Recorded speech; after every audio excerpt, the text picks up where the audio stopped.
एक बार फिर से स्वागत है मेरे चैनल बियॉन्ड फाइनेंस में, जहां पर मैं आपको बताता हूं कैसे अपनी बचत को बढ़ाया जाए और कहां कहां पर पैसा बचाया जाए।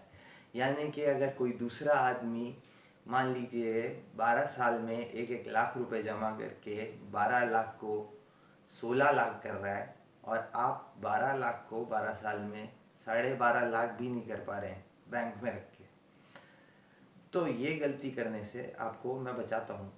और साथ में 16 लाख क्या, उसको 20 लाख 25 लाख बनाने के तरीके बताता हूँ। तो स्वागत है। चलिए इस वीडियो में क्या हम बात करने वाले हैं उस पर आता हूँ। मैंने स्टेट बैंक की एजेंसी क्यों ली? जिन्होंने एजेंसियाँ ले रखी होंगी उन्हें पता होगा ये बात कि एक ही पेपर होता है किसी भी एजेंसी के लिए, और एजेंसी आपको जिसकी भी लेनी होती है वो आप पहले से चुन लेते हैं। तो बहुतों के मन में सवाल आता है कि जैसे सरकारी बैंक, सरकारी कंपनी है LIC, तो LIC की ले लेते, आपने स्टेट बैंक की क्यों ली? ठीक है, तो इसके लिए थोड़ा सा 2 मिनट के लिए मैं आपको बताना चाहता हूँ कि इंश्योरेंस की शुरुआत क्या हुई थी ना, वो हुई थी यूरोप में। ठीक है, यूरोप में हुई थी। और इंश्योरेंस का जो मेन काम होता है वो होता है कस्टमर के लिए पॉलिसीज़ बनाना, यानी कि कस्टमर के लिए ऐसी पॉलिसीज़ बनाना जहाँ पर उसका ज़्यादा से ज़्यादा फ़ायदा हो। मान लीजिए एक गोल है कस्टमर का रिटायरमेंट के लिए वो पैसा बचाना चाहता है, तो रिटायरमेंट के लिए ही हमारे पास 3 या 4 तरीके हैं पैसा बचाने के। तो आप समझ रहे हैं कि क्योंकि हर इंसान, ये मतलब कंपनी ये समझती है इस बात को कि हर इंसान की हालत एक जैसी नहीं होती, उसकी आर्थिक स्थिति एक जैसी नहीं होती, उसका सेविंग्स करने का तरीका, बचत करने का तरीका या खर्च करने का तरीका एक जैसा नहीं होता, इसलिए उसका निवेश करने का तरीका भी अलग अलग होता है। तो मेरे बहुत सारे क्राइटेरिया थे, मतलब जब मैं एजेंसी चुन रहा था कि कौन सी लूँ, पर सबसे जो कॉमन था, मतलब तीनों एजेंसी में, जीवन बीमा में और मोटर और स्वास्थ्य बीमा में, वो ये था कि कौन सी कंपनी कस्टमर पे सबसे ज़्यादा ध्यान देती है। तो मोटर बीमा और स्वास्थ्य बीमा छोटे छोटे टॉपिक हैं, इनको मैं हल्के से बाद में आपको नहीं करूँगा पूरा एक्सप्लेन। लेकिन जो जीवन बीमा है, जीवन बीमा 3 तरीके के होते हैं। एक तो जीवन बीमा ही हो गया आपका, तो जीवन बीमा तो बीमा है जो ट्रेडिशनल और यूलिप पॉलिसीज़ होती हैं, यानी कि बचत पॉलिसीज़ और निवेश पॉलिसीज़, जिससे आप पैसा बचाते हैं और पैसा बनाते हैं। इनके बारे में मैं आपको बताऊंगा 2 या 3 पॉलिसीज़ के उदाहरण देकर। ठीक है, तो चलिए शुरू करते हैं। तो दोस्तों, जिस पॉलिसी की मैं बात कर रहा हूँ उसका नाम है SBI लाइफ स्मार्ट स्कॉलर, और ये हम बचाते हैं अपने बच्चों की हायर एजुकेशन, यानी कि कॉलेज की फ़ीस के लिए। आपको पता ही होगा आज के ज़माने में कॉलेज की फ़ीस कितनी ज़्यादा बढ़ रही है, और आपके बच्चे के सपने के बीच में पैसा आ जाए, ये तो आप नहीं चाहेंगे, जाहिर सी बात है। तो अगर आपका बच्चा 12 साल से कम है अभी, तो आप ये पॉलिसी ले सकते हैं। और मैं आपको सच बताऊं तो बहुत सारे लोग ऐसे हैं जो जब उनका बच्चा हो जाता है, मतलब 1 साल का भी नहीं होता, वो तभी ये पॉलिसी ले लेते हैं। अब ऐसा क्यों है? और ये हमारी दूसरे नंबर की बिकने वाली पॉलिसी, यानी कि जो सबसे ज़्यादा बिकती है पॉलिसी, उसमें दूसरे नंबर पे ये पॉलिसी आती है।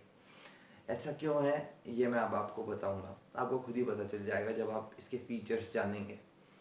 ठीक है, इस पॉलिसी में क्या है कि क्योंकि ये बच्चों की पढ़ाई के लिए है, तो आपको 18 साल, बच्चा जब तक आपका 18 साल तक का होता है तब तक आपको पैसा जमा करना है। ठीक है, अब क्या होता है, ज़्यादातर जो कॉलेज होते हैं, कॉलेज ये वो 3 साल या 4 साल के होते हैं। अब ज़्यादातर 4 साल के कर दिए हैं हर कोर्सेज। पहले तो जैसे आपका होटल मैनेजमेंट वगैरह 3 साल के होते थे, अब वो भी मतलब 4 साल के हो चुके हैं। बाकी इंजीनियरिंग वगैरह टेक्निकल कोर्सेज 4 साल के हैं ही, और MBBS वगैरह की बात करूँ वो तो 5 साल के हैं, और ऊपर से पैसा भी बहुत ज़्यादा लगता है उनमें। ठीक है, और आज की डेट में ही आपको बताऊं तो हर साल 10 साल पैसे बढ़ते जा रहे हैं। आपने देखा होगा पिछले साल स्ट्राइक भी हुई थी मेडिकल कॉलेज में।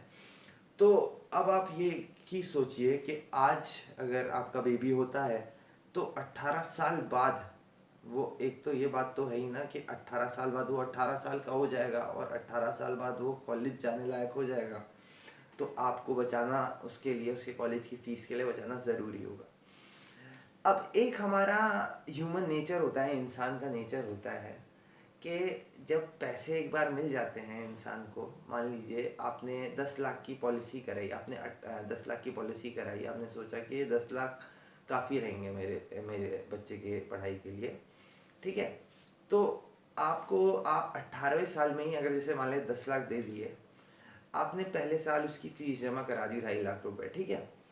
अब आपके पास 7.5 लाख रुपए बचे हैं, मान लीजिए थोड़ा बहुत कोई काम आ गया आपका बीच में एक साल, अब अगली फीस तो दूसरे साल ही जमा होनी है। तो आपने क्या करा, चलो यार फिलहाल मैं इसमें से दे देता हूँ 7.5 में से, और आपने वो 50-60 हज़ार रुपये का काम वहाँ से दे दिया। तो इसमें हम ऐसा नहीं करते, इसमें हम आपको पॉलिसी 4 हिस्सों में देते हैं मैच्योरिटी, यानी कि जब आपका बच्चा 18 साल का होता है, फिर 19 साल का, 20 साल का और 21 साल का, ये 4 भागों में आपको आपका पैसा मिलेगा। यानी कि अगर आप 10 साल की पॉलिसी ले रहे हैं तो 18, 19, 20 और 21 में, और साथ में जो पॉलिसी के साथ बोनस मिलता है वो आपको चौथी इंस्टॉलमेंट, यानी कि जब बच्चा 21 साल का होगा उस साल जो इंस्टॉलमेंट मिलेगी उसमें ये बोनस मिलेगा आपको, ठीक है। अब इसके मैं फ़ायदे बताता हूँ आपको।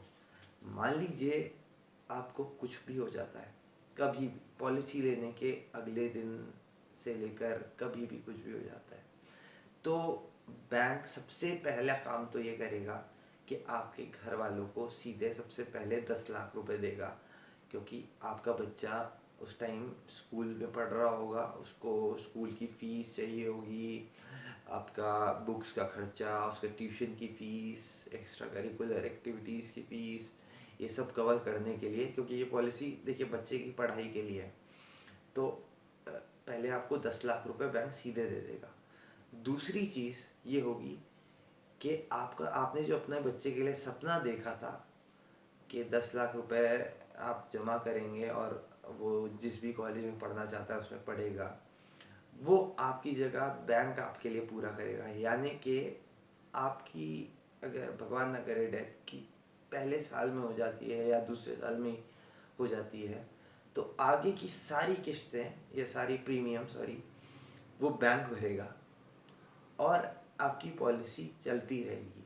आपने जैसा वो पॉलिसी बनाई थी, आपने जितने की पॉलिसी ली थी, जितने सालों के लिए, मतलब जितने साल तो डिसाइड हो ही जाएंगे, अगर मतलब आप 1 साल का आपका बच्चा है तो 17 साल की पॉलिसी होगी, अगर 12 साल का आपका बच्चा है तो 6 साल की पॉलिसी होगी, क्योंकि पॉलिसी 18 साल, बच्चे के 18 साल तक के होने तक की हो सकती है। तो ये इसके फ़ायदे हैं। साथ में टैक्स बेनिफिट तो है ही, जो आपको टैक्स बेनिफिट मिलेगा। तो आप ये लगा लीजिए कि 1 साल में अगर 45,000 आपका टैक्स बचता है, तो 10 साल के लिए भी अगर आपने ली, अगर आपका बच्चा 8 साल का है उस समय भी आप ये लेते हैं, तो 4.5 लाख रुपए आप टैक्स में बचा लेंगे, अगर 8 साल की उम्र में आपके बच्चे की उम्र में आप ये पॉलिसी लेते हैं। अब देखिए ये तो रही पहली पॉलिसी की बात। जो मैं दूसरी पॉलिसी की बात करना चाह रहा हूँ उसके लिए मैं एक अलग से वीडियो बनाऊंगा, क्योंकि बहुत अच्छी पॉलिसी है वो। और साथ में केयर जो स्वास्थ्य बीमा है, उसमें देखिए जो स्वास्थ्य बीमा है और जो हमारी गाड़ी के बीमा होते हैं वो हर कंपनी के एक ही जैसे होते हैं। या तो मतलब आपको आपको पैसे नहीं देने पड़ते, आपको अगर पैनल में हॉस्पिटल है या गाड़ी के उसमें अगर पैनल में शोरूम है तो आपको पैसे नहीं देने पड़ते। और अगर आपके पैनल में नहीं है, जैसे स्वास्थ्य बीमा में हॉस्पिटल आपके पैनल में नहीं है, तो आपको क्लेम लेना पड़ता है, आपको सारे डॉक्यूमेंट्स बिल वगैरह जमा कराने पड़ते हैं और वो लेना पड़ता है, क्लेम लेना पड़ता है। मोटर इंश्योरेंस में भी आपको ऐसे ही होता है कि फॉर्म लेना पड़ता है, फिर आपको वो शोरूम वाला एस्टीमेट देता है, फिर सर्वेयर आता है। तो केयर के एडवांटेज में अगली उसमें स्वास्थ्य बीमा के बताऊंगा। और मोटर बीमा ने में जो आईसीआईसीआई ने करा है, यानी कि एक बात वो तो अलग है, पॉलिसी लेने से लेकर पॉलिसी का क्लेम लेने तक उसने हर चीज़ को इतना आसान कर दिया है और इतना बदल दिया है कि उसके लिए तो एक अलग वीडियो बिल्कुल बनता है। मतलब पूरा जो तरीका आज तक होता था पॉलिसी लेने का और क्लेम लेने का, हमें जो क्लेम लेते टाइम अगर हमारे पैनल में वो नहीं आता है, जो बहुत सारे लोगों को पता होगा जिनका जैसे गाड़ी कभी ठुक जाती है और उनका कैशलेस वो नहीं है, उन्होंने मतलब ऐसी जगह से इंश्योरेंस ले रखा है जहाँ से उनको कैशलेस फैसिलिटी नहीं मिल रही है, तो उनको पता होगा कि फॉर्म भरना पड़ता है, डॉक्यूमेंट्स लगाने पड़ते हैं, ऑफिस जाना पड़ता है, फिर सर्वेयर आता है। अब भले ही आप सारी डॉक्यूमेंट्स फॉर्म वगैरह आधे घंटे में भी ले आएँ, तब भी वो लोग आपकी गाड़ी में काम शुरू नहीं करते जब तक सर्वेयर नहीं आता। और सर्वेयर को आने में लगते हैं 1 दिन 2 दिन या 3 दिन कम से कम, तो आपके दिन ये वेस्ट हो जाते हैं। तो इसी के आगे मैं बात करूँगा इस बारे में। तो ये चीज़ इतनी आसान अब बना दी है आईसीआईसीआई ने कि अब अपने फ़ोन से ही सब चीज़ हो जाएगी। कैसे होगी, क्या क्या चेंजेस करे हैं, ये मैं आपको अलग वीडियो में बताऊंगा, जो स्पेशली आईसीआईसीआई की होगी मोटर बीमा के लिए, केयर की होगी स्वास्थ्य बीमा के लिए, और अगली पॉलिसी होगी स्टेट बैंक की एक यूलिप पॉलिसी, जिसमें आपको आपका पैसा का ब्याज जो है, आपका पैसे का ब्याज जो है वो 14% से लेकर 45 से 50% तक, और अगर 12 साल के बाद की 12 साल से ज़्यादा की पॉलिसी लेते हैं तो 53% के दर से बढ़ता है। 14% से लेकर 53% तक के दर से वो पैसा बढ़ता रहता है। साथ में इंटरेस्ट फ्री मैच्योरिटी, यानी कि जब पैसा मिलता है तो उसमें टैक्स नहीं कटता। तो इस पॉलिसी के बारे में आपको बताऊंगा अगली वीडियो में, तो बने रहिएगा इस चैनल में। धन्यवाद।